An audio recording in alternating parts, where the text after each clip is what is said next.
नमस्कार दोस्तों। आज मैं लाया हूँ मुंशी प्रेमचंद की कहानी मंत्र।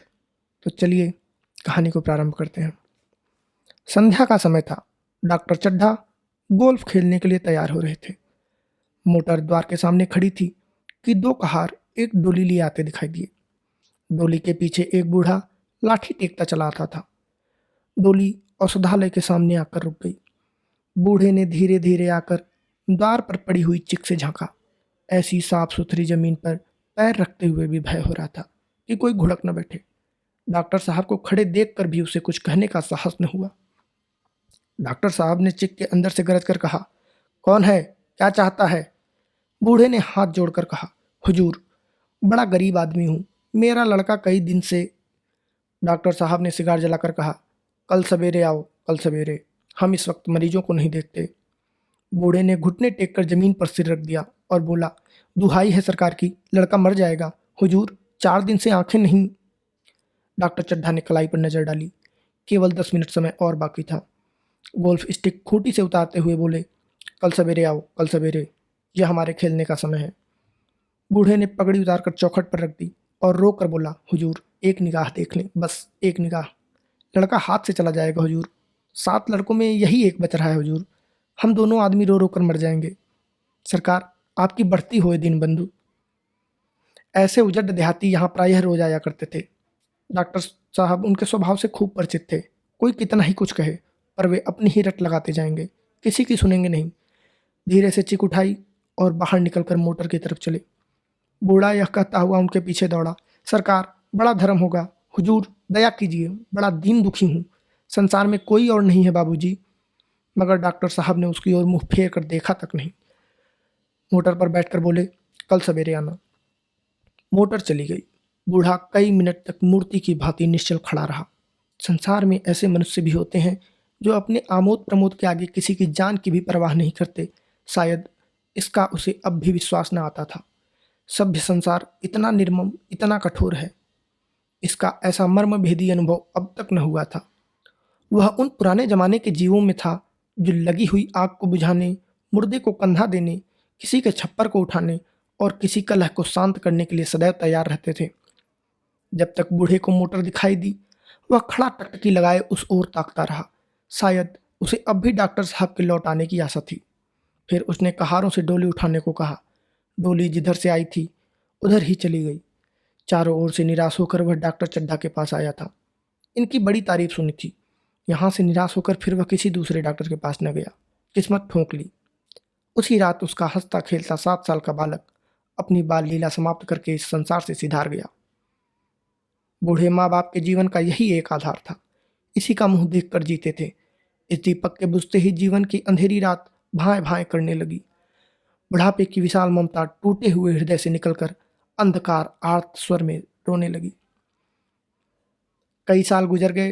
डॉक्टर चड्ढा ने खूब यश और धन कमाया, लेकिन इसके साथ ही अपने स्वास्थ्य की रक्षा भी की, जो एक साधारण बात थी। यह उनके नियमित जीवन का आशीर्वाद था कि 50 वर्ष की अवस्था में उनकी चुस्ती और फुर्ती युवकों को भी लज्जित करती थी। उनके हर एक काम का समय नियत था। इस नियम से वह जौ भर भी न टलते थे। बहुधा लोग स्वास्थ्य के नियमों का पालन उस समय करते हैं जब रोगी हो जाते हैं। डॉक्टर चड्ढा उपचार और संयम का रहस्य खूब समझते थे। उनकी संतान संध्या भी इसी नियम के अधीन थी। उनके केवल 2 बच्चे हुए, एक लड़का और एक लड़की। तीसरी संतान न हुई, इसीलिए श्रीमती चड्ढा भी अभी जवान मालूम होती थी। लड़की का तो विवाह हो चुका था। लड़का कॉलेज में पढ़ता था। वही माता पिता के जीवन का आधार था। शील और विनय का पुतला, बड़ा ही रसिक, बड़ा ही उदार, विद्यालय का गौरव, युवक समाज की शोभा, मुखमंडल से तेज की छटा सी निकलती थी। आज उसकी 20वीं सालगिरह थी। संध्या का समय था। हरी हरी घास पर कुर्सियां बिछी हुई थी। शहर के रईस और हुक्काम एक तरफ, कॉलेज के छात्र दूसरी तरफ बैठे भोजन कर रहे थे। बिजली के प्रकाश से सारा मैदान जगमगा रहा था।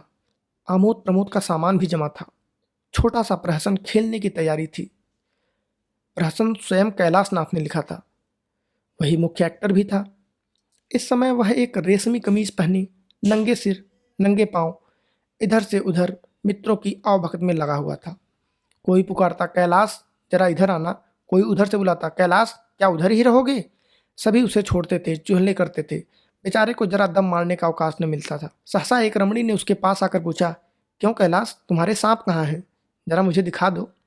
कैलाश ने उससे हाथ मिलाकर कहा, मृणालिनी, इस वक्त क्षमा करो, कल दिखा दूंगा। मृणालिनी ने आग्रह किया, जी नहीं, तुम्हें दिखाना पड़ेगा। मैं आज नहीं मानने की, तुम रोज कल कल करते हो। मृणालिनी और कैलाश दोनों सहपाठी थे और एक दूसरे के प्रेम में पगे हुए। कैलाश को सांपों के पालने, खिलाने और नचाने का शौक था। तरह तरह के सांप पाल रखे थे। उनके स्वभाव और चरित्र की परीक्षा करता रहता था।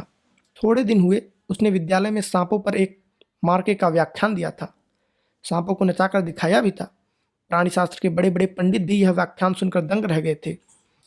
यह विद्या उसने एक बड़े सपेरे से सीखी थी। सांपों की जड़ी बूटियां जमा करने का उसे मरज था। इतना पता भर मिल जाए कि किसी व्यक्ति के पास कोई अच्छी जड़ी है, फिर उसे चैन न आता था, उसे लेकर ही छोड़ता था। यही व्यसन था। इस पर हजारों रुपए फूंक चुका था। मृणालिनी कई बार आ चुकी थी, पर कभी सांपों को देखने के लिए इतनी उत्सुक न हुई थी। कह नहीं सकते आज उसकी उत्सुकता सचमुच जाग गई थी या वह कैलाश पर अपने अधिकार का प्रदर्शन करना चाहती थी, पर उसका आग्रह बेमौका था। उस कोठरी में कितनी भीड़ लग जाएगी, भीड़ को देखकर सांप कितने चौंकेंगे और रात के समय उन्हें छेड़ा जाना कितना बुरा लगेगा, इन बातों का उसे जरा भी ध्यान न आया। कैलाश ने कहा, नहीं, कल जरूर दिखा दूंगा। इस वक्त अच्छी तरह दिखा भी तो न सकूंगा, कमरे में तिल रखने को भी जगह न मिलेगी। एक महाशय ने छेड़कर कहा, दिखा क्यों नहीं देते, जरा सी बात के लिए इतना टाल मटोल कर रहे हो। मिस गोविंद, हरगिज न मानना, देखें कैसे नहीं दिखाते। दूसरे महाशय ने और रद्दा चढ़ाया, मिस गोविंद इतनी सीधी और भोली हैं, तभी आप इतना मिजाज करते हैं। दूसरी सुंदरी होती तो इसी बात पर बिगड़ खड़ी होती। तीसरे साहब ने मजाक उड़ाया, अजी बोलना छोड़ देती, भला कोई बात है। इस पर आपका दावा है कि मृणालिनी के जान हाजिर है। मृणालिनी ने देखा कि ये सोहदे उस पर रंग चढ़ा रहे हैं, तो बोली, आप लोग मेरी वकालत न करें, मैं खुद अपनी वकालत कर लूँगी। मैं इस वक्त सांपों का तमाशा नहीं देखना चाहती, चलो छुट्टी हुई। इस पर मित्रों ने ठट्ठा लगाया। एक साहब बोले, देखना तो आप सब कुछ चाहें, पर दिखाएं भी तो। कैलाश को मृणालिनी की झेपी हुई सूरत को देखकर मालूम हुआ कि इस वक्त उनका इनकार वास्तव में उसे बुरा लगा है। जो ही प्रीति भोज समाप्त हुआ और गाना शुरू हुआ, उसने मृणालिनी और अन्य मित्रों को सांपों के दरबे के सामने ले जाकर महुर बजाना शुरू किया। फिर एक एक खाना खोलकर एक एक सांप को निकालने लगा। वाह, क्या कमाल था! ऐसा जान पड़ता था कि वे कीड़े उसकी एक एक बात, उसके मन का एक एक भाव समझते हैं। किसी को उठा लिया, किसी को गर्दन में डाल लिया, किसी को हाथ में लपेट लिया। मृणालिनी बार बार मना करती कि इन्हें गर्दन में न डालो, दूर से ही दिखा दो, बस जरा नचा दो। कैलाश की गर्दन में सांपों को लिपटते देखकर उसकी जान निकल जाती थी। पछता रही थी कि मैंने व्यर्थ ही इनसे सांप दिखाने को कहा। मगर कैलाश एक न सुनता था। प्रेमिका के सम्मुख अपने सर्पकला प्रदर्शन का ऐसा अवसर पाकर वह कब चूकता। एक मित्र ने टीका की, दांत तोड़ डाले होंगे। कैलाश हंसकर बोला, दांत तोड़ डालना मदारियों का काम है, किसी के दांत नहीं तोड़े गए। कहिए तो दिखा दूं। कहकर उसने एक काले सांप को पकड़ लिया और बोला, मेरे पास इससे बड़ा और जहरीला सांप दूसरा नहीं है। अगर किसी को काट ले तो आदमी आनन फानन में मर जाए, लहर भी ना आए। इसके काटे पर मंत्र नहीं, इसके दांत दिखा दूं। मृणालिनी ने उसका हाथ पकड़कर कहा, नहीं नहीं कैलाश, ईश्वर के लिए इसे छोड़ दो, तुम्हारे पैरों पड़ती हूँ। इस पर एक दूसरे मित्र बोले, मुझे तो विश्वास नहीं आता, लेकिन तुम कहते हो तो मान लूंगा। कैलाश ने सांप की गर्दन पकड़कर कहा, नहीं साहब, आप आंखों से देख कर मानिए। दांत तोड़कर वश में किया तो क्या? सांप बड़ा समझदार होता है। अगर उससे विश्वास हो जाए कि इस आदमी से मुझे कोई हानि न पहुंचेगी, तो वह उसे हरगिज न काटेगा। मृणालिनी ने जब देखा कि कैलाश पर इस वक्त भूत सवार है, तो उसने यह तमाशा न करने के विचार से कहा, अच्छा भाई, अब यहाँ से चलो, देखो गाना शुरू हो गया है, आज मैं भी कोई चीज़ सुनाऊंगी। यह कहते हुए उसने कैलाश का कंधा पकड़कर चलने का इशारा किया और कमरे से निकल गई। मगर कैलाश विरोधियों की शंका समाधान करने ही दम लेना चाहता था। उसने सांप की गर्दन पकड़कर जोर से दबाई, इतनी जोर से दबाई कि उसका मुंह लाल हो गया, देह की सारी नसें तन गई। सांप ने अब तक उसके हाथों ऐसा व्यवहार न देखा था। उसकी समझ में न आता था कि यह मुझसे क्या चाहते हैं। उसे शायद भ्रम हुआ कि मुझे मार डालना चाहते हैं। अतएव वह आत्मरक्षा के लिए तैयार हो गया। कैलाश ने उसकी गर्दन खूब दबाकर मुंह खोल दिया और उसके जहरीले दांत दिखाते हुए बोला, जिन सज्जनों को शक हो आकर देख लें। आया विश्वास या अब भी कुछ शक है? मित्रों ने आकर उसके दांत देखे और चकित हो गए। प्रत्यक्ष प्रमाण के सामने संदेह को स्थान कहा। मित्रों के शंका निवारण करके कैलाश ने सांप की गर्दन ढीली कर दी और उसे जमीन पर रखना चाहा, पर वह काला गेहूं क्रोध से पागल हो रहा था। गर्दन नरम पड़ते ही उसने सिर उठाकर कैलाश की उंगली में जोर से काटा और वहां से भागा। कैलाश की उंगली से टप टप खून टपकने लगा। उसने जोर से उंगली दबा ली और अपने कमरे की तरफ दौड़ा। वहां मेज की दराज में एक जड़ी रखी हुई थी, जिसे पीस कर लगा देने से घातक विष भी रफू हो जाता था। मित्रों में हलचल पड़ गई। बाहर महफिल में भी खबर हुई। डॉक्टर साहब घबरा कर दौड़े, फौरन उंगली की जड़ कर कसकर बांधी और जड़ी पीसने के लिए दी गई। डॉक्टर साहब जड़ी के कायल न थे। वह उंगली का डसा भाग नस्तर से काट देना चाहते, मगर कैलाश को जड़ी पर पूर्ण विश्वास था। मृणालिनी पियानो पर बैठी हुई थी। यह खबर सुनते ही दौड़ी और कैलाश की उंगली से टपकते हुए खून को रुमाल से पोंछने लगी। जड़ी पीसी जाने लगी, पर उसी 1 मिनट में कैलाश की आंखें झपकने लगी। ओठों पर पीलापन दौड़ने लगा, यहाँ तक कि वह खड़ा न रह सका, फर्श पर बैठ गया। सारे मेहमान कमरे में जमा हो गए। कोई कुछ कहता था, कोई कुछ। इतने में जड़ी पीस कर आ गई। मृणालिनी ने उंगली पर लेप किया। 1 मिनट और बीता। कैलाश की आंखें बंद हो गई। वह लेट गया और हाथ से पंखा झलने का इशारा किया। माँ ने दौड़कर उसका सिर गोद में रख लिया और बिजली का टेबल फैन लगा दिया। डॉक्टर साहब ने झुककर पूछा, कैलाश कैसी तबीयत है? कैलाश ने धीरे से हाथ उठा लिए, पर कुछ बोल न सका। मृणालिनी ने करुण स्वर में कहा, क्या जड़ी कुछ असर न करेगी? डॉक्टर साहब ने सिर पकड़कर कहा, क्या बतलाऊं, मैं इसकी बातों में आ गया। अब तो नस्तर से भी कुछ फायदा न होगा। आध घंटे तक यही हाल रहा। कैलाश की दशा प्रति क्षण बिगड़ती जाती थी, यहाँ तक कि उसकी आंखें पथरा गईं, हाथ पांव ठंडे पड़ गए, मुख की कांति मलिन पड़ गई। नाड़ी का कहीं पता नहीं। मौत के सारे लक्षण दिखाई देने लगे। घर में कोहराम मच गया। मृणालिनी एक और सिर पीटने लगी। माँ अलग पछाड़े खाने लगी। डॉक्टर चड्ढा को मित्रों ने पकड़ लिया, नहीं तो वह नस्तर अपनी गर्दन पर मार लेते। एक महाशय बोले, कोई मंत्र झाड़ने वाला मिले तो संभव है अब भी जान बच जाए। एक मुसलमान सज्जन ने इसका समर्थन किया, अरे साहब, कब्र में पड़ी हुई लाशें जिंदा हो गई हैं, ऐसे ऐसे बाकमाल पड़े हुए हैं। डॉक्टर चड्ढा बोले, मेरी अक्ल पर पत्थर पड़ गया था कि इसकी बातों में आ गया। नस्तर लगा देता तो यह नौबत ही क्यों आती। बार बार समझाता रहा कि बेटा सांप न पालो, मगर कौन सुनता था। बुलाइए किसी झाड़ फूक करने वालों को ही बुलाइए। मेरा सब कुछ ले ले, मैं अपनी सारी जायदाद उसके पैरों पर रख दूंगा, लंगोटी बांध कर घर से निकल जाऊंगा, मगर मेरा कैलाश, मेरा प्यारा कैलाश उठ बैठे। ईश्वर के लिए किसी को बुलवाइए। एक महाशय का किसी झाड़ने वाले से परिचय था। वह दौड़ कर उसे बुला लाए, मगर कैलाश की सूरत देखकर उससे मंत्र चलाने की हिम्मत न पड़ी। बोला, अब क्या हो सकता है सरकार, जो कुछ होना था हो चुका। अरे मूर्ख, यह क्यों नहीं कहता जो कुछ न होना था वह कहाँ हुआ? माँ बाप ने बेटे का सेहरा कहाँ देखा? मृणालिनी का कामना तरु क्या पल्लव और पुष्प से रंजित हो उठा? मन के वह स्वर्ण स्वप्न जिनसे जीवन आनंद का स्रोत बना हुआ था, क्या पूरे हो गए? जीवन के नृत्यमय तारिका मंडित सागर में आमोद की बहार लूटते हुए क्या उनकी नौका जलमग्न नहीं हो गई? जो न होना था वह हो गया। वही हरा भरा मैदान था, वही सुनहरी चांदनी एक निःशब्द संगीत की भांति प्रकृति पर छाई हुई थी। वही मित्र समाज था, वही मनोरंजन के सामान थे, मगर जहां हास्य की ध्वनि थी वहां करुण क्रंदन और असुर प्रवाह था। शहर से कई मील दूर एक छोटे से घर में एक बूढ़ा और बुढ़िया अंगीठी के सामने बैठे जाड़े की रात काट रहे थे। बूढ़ा नारियल पीता था और बीच बीच में खांसता था। बुढ़िया दोनों घुटनियों में सिर डाले आग की तरफ ताक रही थी। एक मिट्टी के तेल की कुप्पी ताक पर जल रही थी। घर में न चारपाई थी न बिछौना। एक किनारे थोड़ी सी पुआल पड़ी हुई थी। इसी कोठरी में एक चूल्हा था। बुढ़िया दिन भर उपले और सूखी लकड़ियां बटोरती थी। बूढ़ा रस्सी बांधकर बाजार में बेच आता था। यही उनकी जीविका थी। उन्हें न किसी ने रोते देखा न हंसते। उनका सारा समय जीवित रहने में कट जाता था। मौत द्वार पर खड़ी थी, रोने या हंसने की कहाँ फुर्सत। बुढ़िया ने पूछा, कल के लिए सन तो है नहीं, काम क्या करोगे? जाकर झगड़ू शाह से 10 सेर सन उधार लाऊंगा। उसके पहले के पैसे तो दिए ही नहीं, और उधार कैसे देगा? न देगा न सही, घास तो कहीं नहीं गई। दोपहर तक क्या 2 आने की भी न काटूंगा। इतने में एक आदमी ने द्वार पर आवाज दी, भगत भगत, क्या सो गए? जरा किवाड़ खोलो। भगत ने उठकर किवाड़ खोल दिए। एक आदमी ने अंदर आकर कहा, कुछ सुना? डॉक्टर चड्ढा बाबू के लड़के को सांप ने काट लिया। भगत ने चौंक कर कहा, चड्ढा बाबू के लड़के को? वही चड्ढा बाबू है ना जो छावनी के मंगल में रहते हैं? हाँ हाँ वही। शहर में हल्ला मचा हुआ है, जाते हो तो जाओ, आदमी बन जाओगे। बूढ़े ने कठोर भाव से सिर हिलाकर कहा, मैं नहीं जाता, मेरी बला जाए। वही चड्ढा है, खूब जानता हूँ भैया। लेकर उन्हीं के पास गया था, खेलने जा रहे थे, पैरों पर गिर पड़ा था कि एक नज़र देख लीजिए, मगर सीधे मुंह से बात तक न की। भगवान बैठे सुन रहे थे। अब जान पड़ेगा कि बेटे का गम कैसा होता है। कई लड़के हैं। नहीं जी, यही तो एक लड़का था। सुना है सबने जवाब दे दिया है।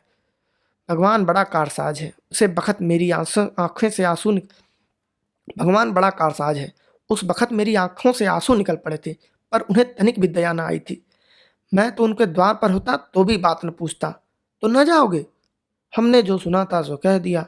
अच्छा किया, अच्छा किया। कलेजा ठंडा हो गया, आंखें ठंडी हो गई। लड़का भी ठंडा हो गया होगा। तुम जाओ, आज चैन की नींद सोऊंगा। बुढ़िया से, जरा तंबाकू ले ले, एक चिलम और पीऊंगा। अब मालूम होगा लाला को, सारी साहबी निकल जाएगी। हमारा क्या बिगड़ा? लड़के के मर जाने से कुछ राज तो नहीं चला गया? जहाँ 6 बच्चे गए थे वहाँ एक और चला गया। तुम्हारा तो राज सूना हो जाएगा। उसी के वास्ते सबका गला दबा दबा कर जोड़ा था ना। अब क्या करोगे? एक बार देखने जाऊंगा, पर कुछ दिन बाद मिजाज का हाल पूछूंगा। आदमी चला गया। भगत ने किवाड़ बंद कर लिए। तब चिलम पर तंबाकू रखकर पीने लगा। बुढ़िया ने कहा, इतनी रात गए जाड़े पाले में कौन जाएगा? अरे दोपहर ही होता तो मैं न जाता। सवारी दरवाजे पर लेने आती तो भी न जाता। भूल नहीं गया हूँ? पन्ना की सूरत आंखों में फिर रही है। इस निर्दयी ने उसे एक नज़र देखा तक नहीं। क्या मैं न जानता था कि वह न बचेगा? खूब जानता था। चड्ढा भगवान नहीं थे कि उनके एक निगाह देख लेने से अमृत बरस जाता। नहीं, खाली मन की दौड़ थी। अब किसी दिन जाऊंगा और कहूंगा, क्यों साहब कहिए क्या रंग है? दुनिया बुरी कहेगी, कहे, कोई परवाह नहीं। छोटे आदमियों में तो सब ऐब है, बड़ों में कोई ऐब नहीं होता, देवता होते हैं। भगत के लिए यह जीवन में पहला अवसर था कि ऐसा समाचार पाकर वह बैठा रह गया हो। 80 वर्ष के जीवन में ऐसा कभी न हुआ था कि सांप की खबर पाकर वह दौड़ न गया हो। माघ पूस की अंधेरी रात, चैत बैसाख की धूप और लू, सावन भादों की चढ़ी हुई नदी और नाले, किसी की उसने कभी परवाह न की। वह तुरंत घर से निकल पड़ता था, निस्वार्थ, निष्काम। लेन देन का विचार कभी दिल में आया ही नहीं। यह सिर्फ काम ही न था, जान का मूल्य कौन दे सकता है। यह एक पुण्य कार्य था। सैकड़ों निराशों को उसके मंत्रों ने जीवन दान दे दिया था। पर आप वह घर से कदम नहीं निकाल सका।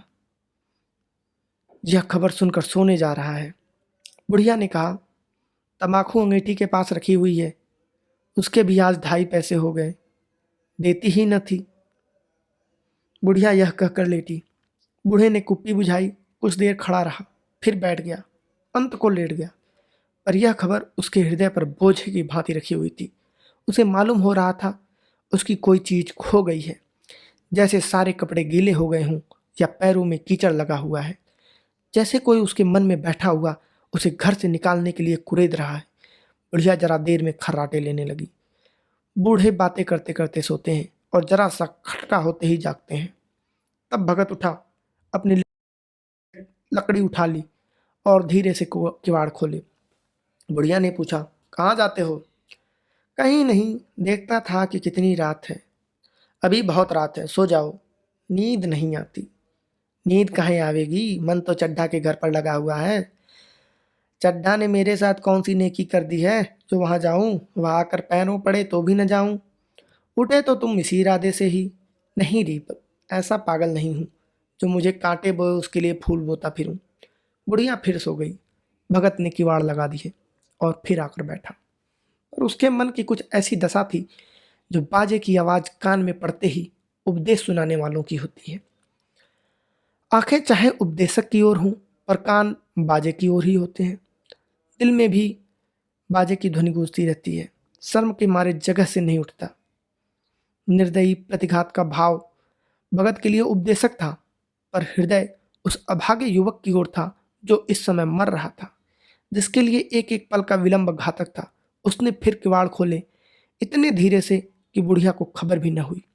बाहर निकल आया। उसी वक्त गांव का चौकीदार गश्त लगा रहा था और बोला, कैसे उठे भगत? आज तो बड़ी सर्दी है, कहीं जा रहे हो क्या? भगत ने कहा, नहीं जी, जाऊंगा कहाँ, देखता था अभी कितनी रात है। भला कितने बजे होंगे? चौकीदार बोला, 1 बजा होगा। और क्या, अभी थाने से आ रहा था तो डॉक्टर चड्ढा बाबू के बंगले पर बड़ी भीड़ लगी हुई थी। उनके लड़के का हाल तो तुमने सुना होगा, कीड़े ने छू लिया है, चाहे मर भी गया हो। तुम चले जाओ तो शायद बच जाए। सुना है 10,000 देने तक तैयार हैं। भगत, मैं तो न जाऊं, चाहे वह 10 लाख भी दें। मुझे 10,000 या 10 लाख लेके करना भी क्या है? कल मर जाऊंगा, फिर कौन भोगने वाला बैठा हुआ है। चौकीदार चला गया। भगत ने आगे पैर बढ़ाया। जैसे नशे में आदमी की देह अपने काबू में नहीं रहती, पैर कहीं रखता है पड़ता कहीं है, कहता कुछ है जबान से निकलता कुछ है। वही हाल इस समय भगत का था। मन में प्रतिकार था, पर कर्म मन के अधीन न था। जिसने कभी तलवार न चलाई, वह इरादा करने पर भी तलवार नहीं चला सकता। उसके हाथ कांपते हैं, उठते ही नहीं। भगत लाठी खटखट करता लपका चला जाता था। चेतना रोकती थी, पर उपचेतना ठेलती थी। सेवक स्वामी पर हावी था। आधी राह निकल जाने के बाद सहसा भगत रुक गया। हिंसा ने क्रिया पर विजय पाई। मैं यों ही इतनी दूर चला आया, इस जाड़े पाले में मरने की मुझे क्या पड़ी थी। आराम से सोया क्यों नहीं? नींद न आती न सही, 2-4 भजन ही गाता, व्यर्थ इतनी दूर दौड़ाया। चड्ढा का लड़का रहे या मरे मेरी कला से। मेरे साथ उन्होंने ऐसा कौन सा सलूक किया था कि मैं उसके लिए मरूं? दुनिया में हजारों मरते हैं, हजारों जीते हैं, मुझे किसी के मरने जीने से मतलब। मगर उपचेतन ने अब एक दूसरे रूप धारण किया, जो हिंसा से बहुत कुछ मिलता जुलता था। वह झाड़ फूक करने नहीं जा रहा है, वह देखेगा कि लोग क्या कर रहे हैं। डॉक्टर साहब का रोना पीटना देखेगा, किस तरह सिर पीटते हैं, किस तरह पछाड़े खाते हैं। वे लोग तो विद्वान होते हैं, सब्र कर जाते होंगे। हिंसा भाव को यूं धीरज देता हुआ वह फिर आगे बढ़ा। इतने में 2 आदमी आते दिखाई दिए। दोनों बातें करते चले आ रहे थे। चड्ढा बाबू का घर उजड़ गया, वही तो एक लड़का था। भगत के कान में यह आवाज पड़ी। उसकी चाल और भी तेज हो गई। थकान के मारे पांव न उठते थे। सिरोभाग इतना बढ़ा जाता था मानो अब मुंह के बल गिर पड़ेगा। इस तरह वह कोई 10 मिनट चला होगा कि डॉक्टर साहब का बंगला नजर आया। बिजली की बत्तियां जल रही थीं, मगर सन्नाटा छाया हुआ था। रोने पीटने की आवाज भी न आती थी। भगत का कलेजा धक धक करने लगा। कहीं मुझे बहुत देर तो नहीं हो गई? वह दौड़ने लगा। अपनी उम्र में वह इतना तेज कभी न दौड़ा था। बस यही मालूम होता था मानो उसके पीछे मौत दौड़ी आ रही है। 2 बज गए थे। मेहमान विदा हो गए। रोने वाले में केवल आकाश के तारे रह गए थे, और सभी रो रो कर थक गए थे। बड़ी उत्सुकता के साथ लोग रह रह आकाश की ओर देखते थे कि किसी तरह सुबह हो और लाश गंगा की गोद में दी जाए। सहसा भगत ने द्वार पर पहुंचकर आवाज दी। डॉक्टर साहब समझे कोई मरीज आया होगा। किसी और दिन उन्होंने उस आदमी को दुत्कार दिया होता, मगर आज बाहर निकल आए।